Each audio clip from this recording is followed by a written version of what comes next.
in 2022 and earlier, a revolving door of people. We've been able to increase our tenure and our retention by 14%. What we have is a problem at a scheme level where we're operating in disparate versions of what good looks like. So happy to have you in the studio, Maria and Mariam. Congratulations. Thank you. Special Commendation Award last night at the awards night for your work for the professional industry standards. Yes, professional standards. Professional standards. Yeah. And I know this has been a project that's developed over a number of years. That's right.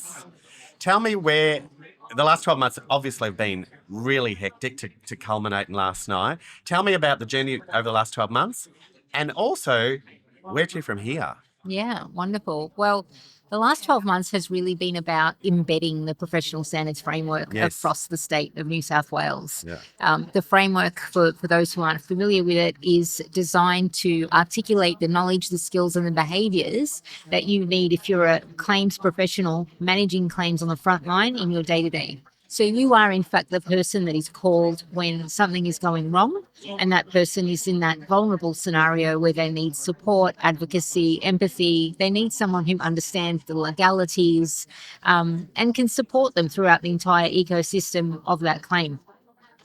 And so I'm sorry, sort of backtrack a little bit, but I feel like we need to know where we came from so we can articulate where we're going. Where you're going, exactly. And so when iCare, I suppose, really took on the task of having a laser-like focus on capability, because capability, and even in this year's conference, it's a recurring theme. We're still talking about it. Still talking about it. Now, in 2022, when iCare had that decisive impetus to actually create the professional standards framework, it was a recurrent theme then.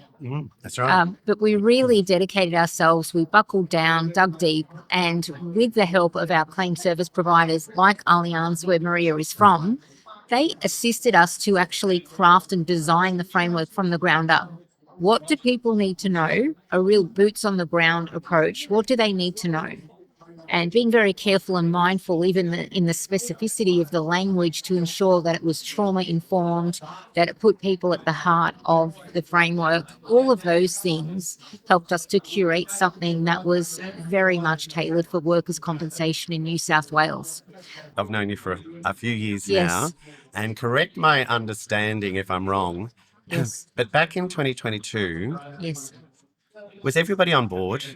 No, they weren't, were they? And it's interesting because again, where we've come from and where you are now, the extent to which, why do you think not everybody was on board? And congratulations to Allianz and the support you provided, because you got on board obviously very quickly. Yeah. What motivated people not to get on board, and how on board do you think they are now? I think now is a very different world to where we began. Yeah. Any change is difficult. Yes. And I think there was a real juxtaposition between what we are already, say, for example, Allianz, and Maria will be best to talk to this in a moment. You know, they are a global organisation, very credible. They know their business. Yes. They look after their people. Yes. They already have people journeys to look after the employee experience.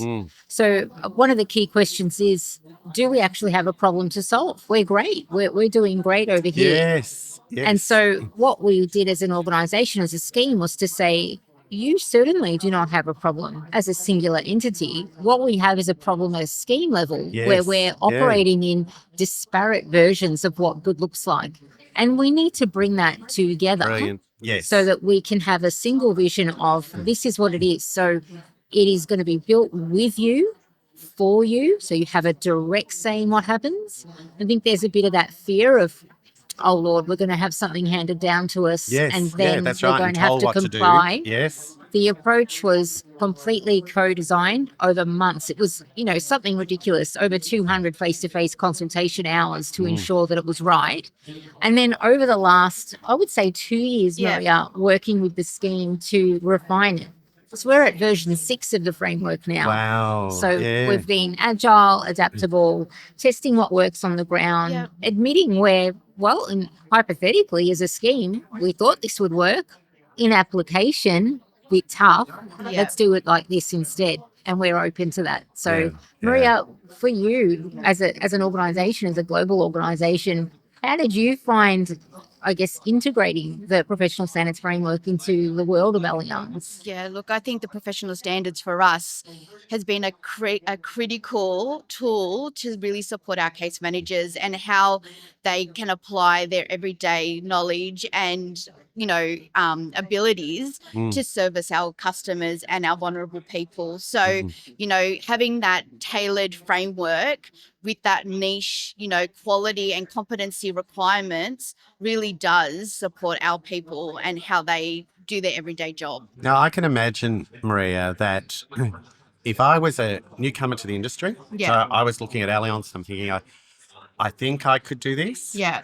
That the standards would give me a lot of insight into what was required for the job. Mm-hmm. So have you built that into your Correct. Yes. recruitment practices Yes. and hiring So, practices?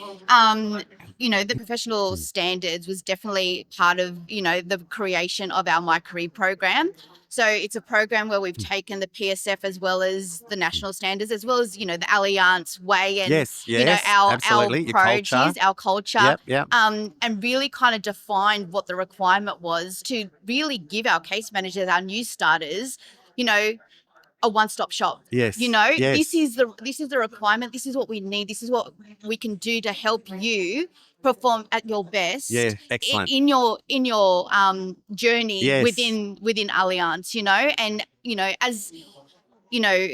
as an industry, it's our duty to really support, our people and the Absolutely. scheme, Yeah. really working together to really define what is best practice. And for your learning and development personnel, Yeah. right, I can imagine, all right, what's my pathway?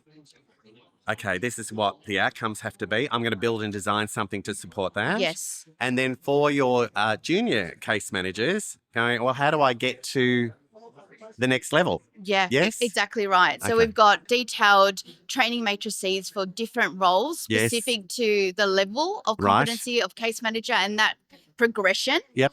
And, we fundamentally start that at that onset of induction. Yeah. So we really teach it from the beginning. We've integrated it with all our training, all our modules, and really, embedded this framework. Which And is, evaluate against those standards? Exactly, Yeah, exactly yeah, right. yeah. It's evidence-based.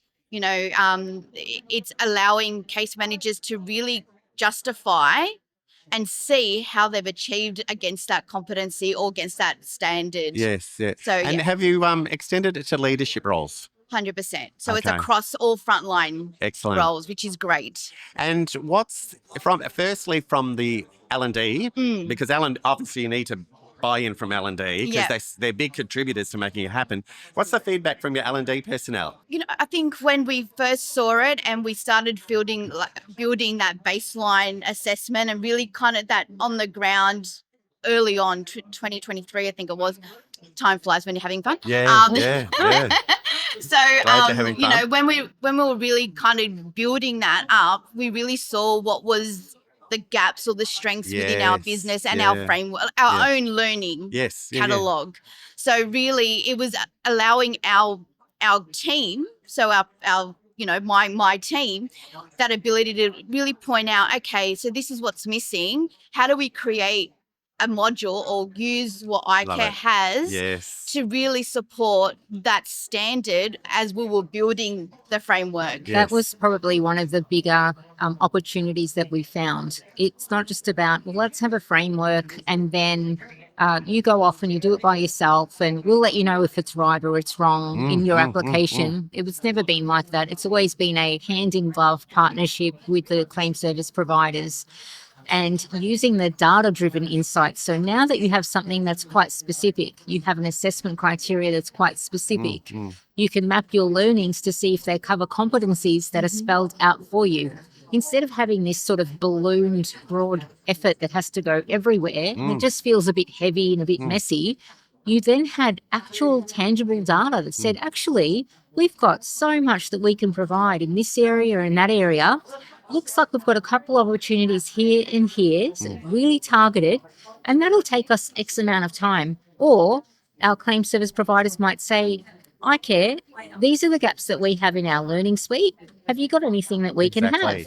And we were very open to sharing our learning suite, anything that iCare had created, because obviously if it was something we had bought, there were licensing boundaries to that. But because we had such an extensive library, we were absolutely, opening the shop and saying, please help And you've got a yourself. justification for sharing it. 100%. Yeah. So as a developer and an implementer and an observer, how's it gone? I think it has gone super well. Yeah, I'm well really, done. really Yeah. impressed with the scheme's ability to make this part of their BAU. This is no longer seen as a project or an additional thing. It is our way of working to get the best outcomes. And some of those best outcomes are not just outcomes for those we serve in supporting their return to work and return to life. It's in the employee outcomes, because what we understand is you need a framework that touches each part of the employee journey. And you touched earlier on, or have you incorporated into your attraction and your enticement? Yes. Absolutely. Yeah. It's there. It's there in onboarding and induction. Yes. It's there in professional development, because using your assessment outcomes, we'll know exactly how we need to grow you up. If you've got your eye on a certain opportunity, you want to go into a leadership role, You know wonderful. the pathway. You know the pathway. Well, the learning pathway. Well, yeah. you know it all. And you Yeah. can actually put your hand up with your provider and say, hey, I'm here. I can see that I need to be here. Yeah. Could you provide me with some exposure and experience Yes. opportunities to do this here, my gaps? Put me in a talent pool, that sort of thing.